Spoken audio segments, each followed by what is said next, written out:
Hey there, what's up everybody? This is your nutritionist on the go, KANWALDEEP AUJLA from Erudite Nutrition. And now finally, after discussing all those food groups, we come to the last but not the least important food groups that comes in our cooking and has a drastic effect on the blood sugar levels. That group is visible fats and oils. Okay. Let's recall a bit where I said that fats do not spike your blood glucose levels.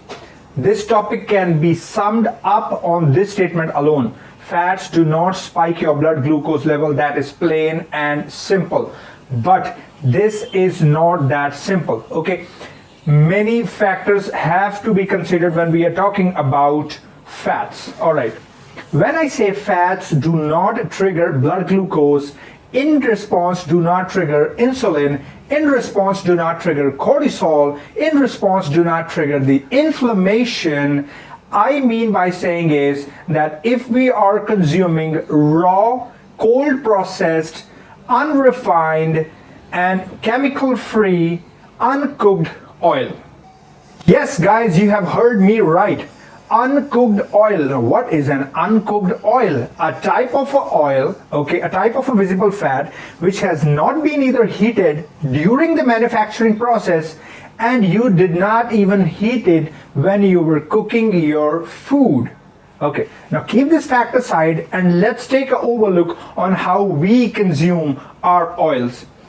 Almost all amount of oil and visible fats that we consume on a daily, weekly or monthly basis, majority of the oil is cooked oil. It has been heated, okay, because we use oil in our tadka. Okay, that's where we use oil. Instead, where the oil should have been used was that not in the cooking process, you try to cook your food without oil, and when you serve it and when you're going to eat it, add some raw uncooked oil on top of your vegetables or your pulses and lentils. But we do not do that. Okay, that is where we are wrong. Now, what happens when you cook the oil? What happens when you heat the oil? See, every oil gets denatured. Now, every oil has a different temperature when it gets denatured. That point is called the smoke point of the oil. Now, we are not going to go into detail about the smoke point, okay? But that means when you start to see the visible fumes that are being coming from your heated oil towards the upward direction, that means you have heated your oil at or above the smoke point. Now the oil has started to break down. The beneficial compounds of your oil are breaking down, okay, and they are turning into toxic substances which are called age.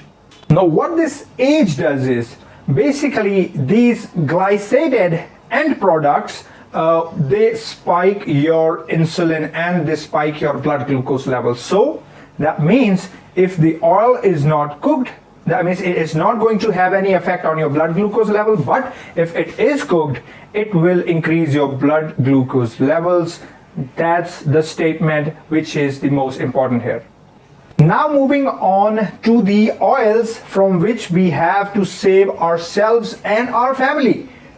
All the refined oils, the safflower, the canola, the refined olive oil, the vanaspati hydrogenated oil, okay, then margarine, we call it Nutrilite in our country. All these oils, then apart from that, all the refined oils that are made from seeds like cottonseed and sunflower seed, if the oil is refined, okay, let it be olive or let it be any oil, if the oil is refined, 99% of the chances are that oil has been pre-cooked during the manufacturing process. Okay, for example, when you extract oil from seeds, to extract majority amount of oil from the seeds, they use so many chemicals, petrochemicals like hexane and sulfuric acid in a concentrated form and many other things to extract the oil from the seed cakes. And then the refined oil has an odor, has a bad texture, has a bad flavor. To remove that odor, they add another set of chemicals. So refined oils are highly processed, so they are not suitable for human consumption. I do not recommend the consumption of refined oils. Okay, so we should stay away from all these refined oils. These are bad for our health because they are pre-cooked, even though they have a higher smoke point. But what's the use when they are already cooked? They already have the accumulated glycated end products. Now these companies will actually try to promote their product by saying that their oil has a higher temperature to withstand heat. They have a higher smoke point, but what is the use of that higher smoke point when the oil has already been burnt, already been preheated, and it already has those advanced glycation end products?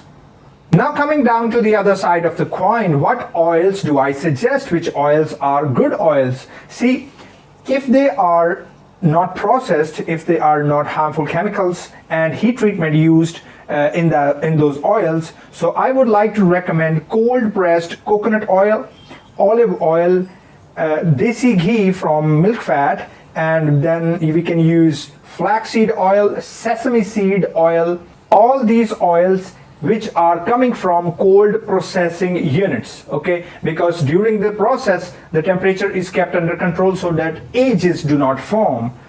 Now again and again I'm recommending you guys cold pressed oils, because what happens is when they try to extract the oil from any particular product, a lot of heat and friction is generated. So in a cold processing unit the temperature is controlled and it is lowered below the smoke point of the particular oil, so that the oil does not get burned up and we do not have these advanced glycation end products present in the oil. One another simple fact in deciding if the oil is good for you or not: just memorize what kind of visible fats and oil advertisements do you see on the TV. You probably would not see a cold pressed coconut oil advertisement, that I'm sure, because I haven't.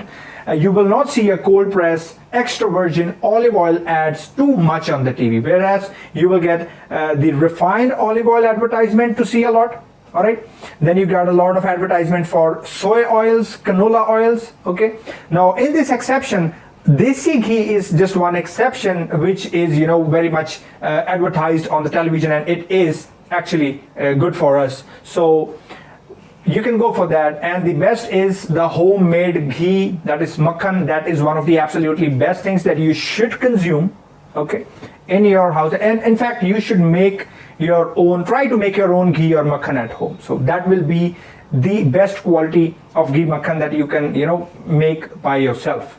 Now remember guys, even though these oils are good, coconut, olive, flaxseed, then we have sesame seed oils, okay, all these oils are good, all these fats are good, but if you heat them, we get ages, okay, and ages, they just harm us, they injure our arteries, they damage our arteries, okay, they raise our blood glucose level, they spike cortisol, they spike insulin, they cause inflammation in our body, okay.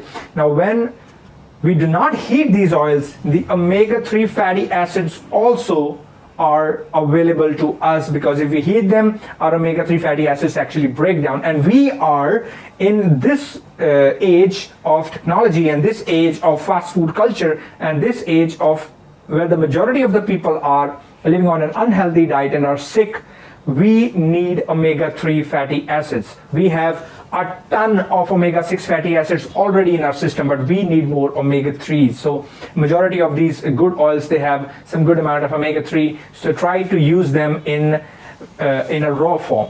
So guys, now I just want to share with you guys some simple tips from where you can cut off your oil consumption, which is the cooked, the broken down, the spoiled oil, which has a lot of ages in it, and we have to stop its consumption, and we switch over to the uncooked and raw oils, which have all the beneficial components still intact. So when you're cooking a dal, you soak it, change its water, and you put it into whichever cooking utensil you want to use.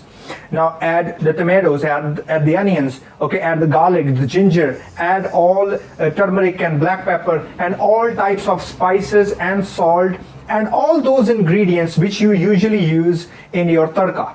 Okay, put all those stuff into the dal along with at the starting point and just cook it like that. Okay, you will not have the need to add oil in the starting. Just boil the dal along with the tadka ingredients, but do not use oil during the cooking process. See, that's how you can save yourself from eating denatured and burnt oil through the dals. Now coming to the vegetables, see, the purpose of adding oil in vegetables is number one, to circulate the proper heat while cooking. Okay, and number two is that our tadka do not stick in the base of our utensil, so we do not burn our vegetables. These are the main two purposes. So what we are going to do is, I suggest for a 1 kg of raw vegetable that you are about to cook, use only 1 tablespoon, 10 grams, okay, 1 tablespoon of oil. Now you can use mustard oil also. Why I didn't mention mustard oil before is because mustard oil has this bitter taste to it, so it cannot be eaten in a raw form. So rather, mustard oil is a good oil. So what we can do is we can add the mustard oil in the tadka of a vegetable. See, it will not do any good to us, but it will not even do too much of a harm to us. So suppose you are making 1 kg of vegetable, just add 10 grams of oil, okay, into your pan, and try to use a non-stick pan. Okay, now if you are too concerned about Teflon, then you can go for graphite non-stick pan. So you can use any other pan which you can easily cook. You have to regularly stir the vegetable so it doesn't get stuck and burn to the surface of your utensil. So once your tadka is prepared, in 1 spoon of oil, add the vegetables, add all the spices and salt, then add a small glass of water into the utensil and cover it. When you were using excess of oil just to cook your vegetables, after your vegetables were cooked, all the oil remained back in your utensil, in your pan or in your kadai. And where does that oil go? That all burnt oil goes inside of us. So rather than that, we are going to use a glass of water. The water will heat up, turn into steam, cook our vegetables, and after 12 to 15 minutes when your vegetable is cooked, just lift off the lid and all the water and the steam will evaporate. You will get your vegetables that are perfectly cooked in almost the same time that it used to cook. But now you are using 95% less oil than you were used to. Suppose you are a family of 5 and you consume about 3.5 to 4 liters of oil every month in your tadka, in your dal or in your sabji. That means per family member you are eating 800 ml of burnt oil. Now imagine what it's going to do to our body. Now when an oil is being heated in a tadka, 10% of the oil actually evaporates. And where does it go? It sticks to our walls of our kitchen, it sticks to the exhaust fan, it sticks to the chimney. Now we all know how we clean our chimneys and exhaust fan. We need hot water, we need dish soap, we need a steel scrub, and then we need a lot of effort to clean that grease, that burnt oil from our exhaust or our chimney or from the walls of our kitchen. That's only 10% of the oil that is being evaporated and sticking on your walls. What about the 90% of oil that is burnt with your tadka and you are consuming it and your family is consuming it? Imagine what it is going to do to your body. If the 10% oil is sticking on your tiles and you have to scrub it off with a lot of effort, how are you going to clean the 90% of burnt oil that you are consuming every day? Okay, a general question that I ask my patients is, do you eat fried food? And they say, no, we do not eat fried food. Once in a blue moon, maybe once in 3 months or so. They simply ignore the fact that the dal and the tadka is fried because we use excessive oil. The sabji that we cook is actually fried because there is so much oil being used. Compare your cauliflower sabji that you make at home, compare it with the samosa. Almost similar situation, excess of oil that is being heated, and that heated up oil is actually cooking your food, and your food is absorbing that oil, that burnt oil, that oil which will clog your arteries and which will also raise your blood glucose levels. Okay, so we have to stop using the cooked oil and let's switch back to using raw oils. All right, make your dal without the tadka and cook your sabzi with minimum amount of oil. Now when you will use 10 grams of oil in over 1 kg of vegetables, of cooked vegetables. Now when the whole family is going to eat that 1 kg of vegetables, you know, 1 bowl each or 1.5 bowl each, how much oil, how much burnt oil are we getting? I guess not more than 1.5 ml. Whereas if you are a family of 5 and using 5 liters of oil every month, you are consuming 800 ml of burnt oil in a month. But if you use my technique, you will be limiting your consumption up to 25 to 30 ml of burnt oil per week that our body can handle with a good diet and with a good lifestyle. So guys, coming up to our last point now, how much oil should we eat? Now let's go back to another reference, okay, where I use this example. If you have just the diabetes, all right, nothing more, if you are only a diabetic patient and you have no other issue, then I suggest you need at least 30 to 40 ml.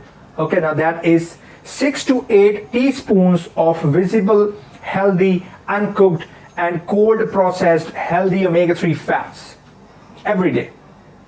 If you have a heart condition and you are a diabetic, I suggest you keep your overall oil consumption, even in the raw form, to a lower end. I suggest you go with 15 grams, that is 3 teaspoons of oil in a day. But this is not a benchmark, guys. This is not a benchmark, okay? If you want to know the exact amount of oil that you can consume as per your body needs and as per your health status, you guys can contact me and we can discuss about everything and I will suggest you what is the best amount, what is the right amount for you guys to consume visible fats on a daily basis.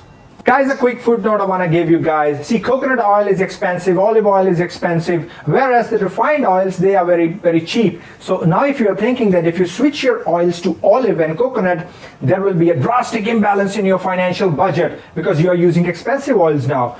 That is not going to be the case. Even after using expensive oils, you are going to save a lot of money. Why? Because you were using 3, 4 or 5 liters of oil every month. That was a cheap, a low-priced refined oil, maybe 100 and 120 rupees per liter. But now, when we are measuring the proper amount of our oil intake in teaspoons, we are in a much more controlled manner. Okay, if you are, for example, if you are having 30 grams of oil, so that means a liter of oil. Now this is pretty much same to your old situation, but what the difference is, now you're putting so much more health into your body and removing and eradicating and avoiding the toxins that you used to put in your body. Imagine how much money you are going to save from your medical bills and your medicines. Okay, so using these oils will not disrupt or imbalance or in any way harm your monthly financial budget. In fact, in a long run, when you live a healthy life, when your diabetes will be in control, you might not be in a need of medicine. This is actually going to save you a lot of money. And you know what my motto for my life is? Spend as much as money on your body and on your health. So guys, I hope this has cleared so many doubts in your mind and I hope you guys follow the advice. Start using raw oils and avoid all the pre-cooked and the cooked oils.